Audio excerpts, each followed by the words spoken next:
Selamat pagi saudara yang kasih Tuhan. Ini hari Minggu pagi dan hari ini cuaca cerah sekali. Beberapa hari kemarin hujan, mendung. Sekarang waktunya kita ke gereja. Yuk, kita pergi ke gereja. Nah, kita sudah tiba di gereja tempat di mana saya biasa beribadah pada hari Minggu. Gereja yang ada di daerah bernama Gardiner, satu suburb di kota Melbourne. Karena itu, gereja ini biasa disebut sebagai gereja St. Andrew Gardiner. Dan gereja ini saat ini menjadi gereja tempat di mana adanya jemaat dari Uniting Church in Australia atau UCA yang berbahasa Indonesia, jemaat Indonesia di UCA di Melbourne, salah satu di antaranya. Jemaat Indonesia sendiri sebetulnya baru sekitar 6 tahun menempati gereja ini. Semula jemaat ini ada di daerah lain yang bernama Mulgrave. Tahun 2016 jemaat UCA berbahasa Indonesia pindah ke tempat ini, ke gereja St. Andrew Gardiner. Gereja ini cukup tua usianya, saudara-saudara. Usianya sudah lebih dari 100 tahun. Kalau Anda lihat bangunannya, ada menara jam yang sampai sekarang masih beroperasi. Setiap jam menara bel di puncak menara itu akan berdentang menandakan waktu 1 jam dan bisa didengar oleh lingkungan di sekitarnya. Bangunannya terdiri dari atau dibangun dari batu-batu yang sering disebut sebagai bluestone. Ya, saya tidak terlalu paham maksudnya apa, tetapi batu yang kelihatannya cukup menarik ya. Dan ada cerita yang menarik dari gereja ini. Kalau kita kenal istilah bedah rumah, kalau kita kenal istilah pindah rumah, biasanya yang kita lakukan ya kita yang pindah, orangnya yang pindah. Tapi gereja ini sebetulnya benar-benar dipindah, saudara-saudara. Apa maksudnya?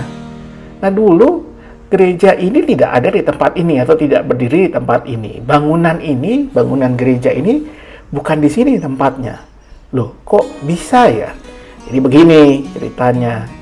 Semula di Gardiner ini ada sebuah gereja Presbyterian yang dibangun pada tahun sekitar 1912 dan selesai pada tahun 1915.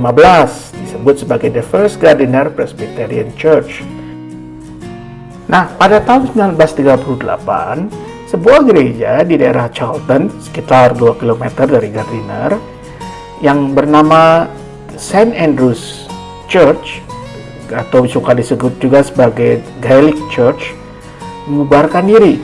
Jadi jemaat ini adalah jemaat kongregasional yang entah kenapa saya tidak terlalu tahu, mereka memutuskan untuk membubarkan diri. Tapi ada kerinduan bagaimana gedung gereja yang sudah berdiri dari tahun 1855, penuh dengan sejarah, penuh dengan kenangan, bisa tetap dilestarikan. Maka kemudian dilakukan sejumlah perundingan antara pengurus dari gereja St. Andrews dengan pengurus atau majelis dari First Presbyterian Church di Gardiner, dan akhirnya dicapai kesepakatan. Pada tahun 1938, bangunan gereja St. Andrews di Charlton dibongkar.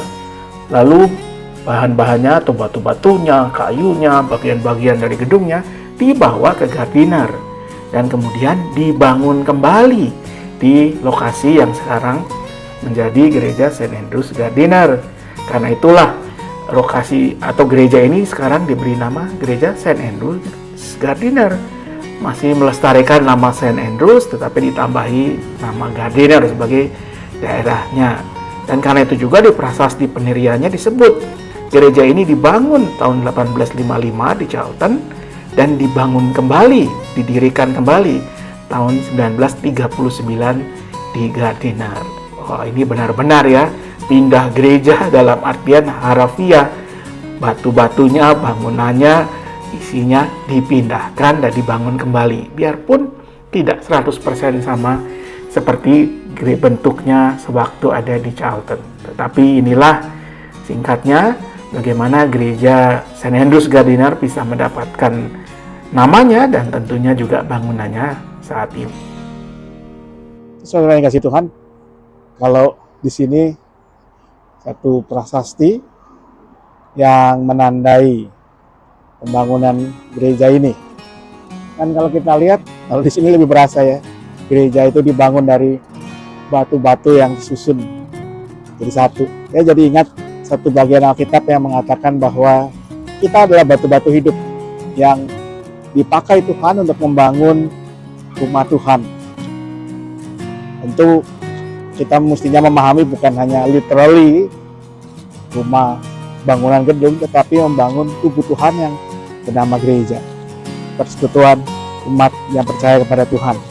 Karena itu, mari kita menjadi batu-batu yang biarpun beda-beda. Kalau Anda lihat ya, batu-batu di sini bermacam-macam ukuran, jenis, tapi bisa dijadikan satu untuk membangun tubuh Kristus yang menjadi berkat buat orang-orang yang ada di dalamnya dan yang ada di luarnya. Itu panggilan kita bersama. Mari kita menjadi batu-batu hidup yang dipakai Tuhan, membangun rumahnya menjadi berkat bagi dunia di mana kita ada. Malam, Tuhan memberkati selalu. Mari kita berdoa. Ya Tuhan, terima kasih karena Engkau telah menjadikan kami semua sebagai batu-batu hidup yang membangun gereja-Mu. Kami yang berbeda-beda dengan setiap keunikan, kelebihan, kekurangan, talenta, kemampuan kami yang lain-lain, tetapi Kau jadikan satu dalam tubuh Kristus yang percaya, yang bersandar pada Yesus Kristus, dan yang menerima panggilan untuk menjadi saksi Kristus, menjadi perpanjangan tangan Kristus, menyatakan kasih, berkat, dan anugerah Tuhan. Karena itu, mampukan kami semua agar kami boleh terus menjadi tubuh Kristus dengan segala keberadaan kami. Biarlah kami boleh saling mendukung, menguatkan, saling melayani, saling membantu, dan bersama-sama kami juga bersaksi tentang siapa Kristus dan kasih-Nya kepada dunia di mana kami Tuhan hadirkan. Karena itu biarlah kami juga boleh terus berdoa, mendukung orang-orang di sekitar kami. Kami boleh mendukung, berdoa untuk keluarga kami dalam setiap pergumulannya, baik mereka yang tengah bergumul dengan kondisi kesehatan, kondisi fisik, masalah ekonomi, relasi di antara anggota keluarga, mereka yang bergumul dengan macam-macam pergumulan lainnya. Tuhan yang kami percayai akan terus menguatkan dan memimpin mereka semua. Kami juga mau berdoa untuk gereja kami, tubuh Kristus di mana kami adalah bagiannya. Jadikan kami terus sebagai gereja yang boleh saling melayani dan boleh juga melayani dunia lingkungan tempat kami ada. Biarlah sebagai tubuh Kristus kami sungguh-sungguh memancarkan kasih Tuhan sendiri. Dan berdoa juga untuk bangsa dan negara kami, untuk berbagai upaya membangun kehidupan bersama yang baik, ekonomi, sosial, politik, dan berbagai masalah pergumulan lainnya. Khususnya kami berdoa untuk kesehatan masyarakat kami di tengah pandemi yang belum selesai ini. Bahkan akhir-akhir ini kami melihat ada peningkatan kembali kasus COVID. Kami percaya Tuhan akan mampukan kami semua untuk melewati masalah-masalah ini bersama-sama. Jadikan kami sebagai bagian dari mereka yang mau juga berbagi, menguatkan sesama kami, melakukan apa yang menjadi kontribusi kami di tengah masyarakat. Secara khusus kami mau berdoa untuk beberapa orang saudara kami yang dalam berbagai pergumulan mereka, khususnya karena kondisi fisik. Kami berdoa untuk Ibu Angel, untuk Ibu Damayanti, untuk Ibu Oktarina, untuk Ibu Erni Pranata. Kami percaya Tuhan akan terus menguatkan, memulihkan mereka, dan Tuhan yang akan terus menguatkan anggota keluarga yang mendukung mereka semua. Kami mau serahkan diri kami malam hari ini dalam istirahat kami. Biarlah dengan perkenanan Tuhan kami beristirahat dengan baik, sehingga besok kami boleh kembali menyambut panggilan kepercayaan yang Tuhan berikan pada kami sebagai pribadi, sebagai keluarga, sebagai bagian dari tubuh Kristus, gereja Tuhan. Kami serahkan hanya dalam satu nama doa kami ini, yaitu Yesus Kristus, Tuhan Juru Selamat kami, Kepala Gereja yang kami muliakan selalu. Amin.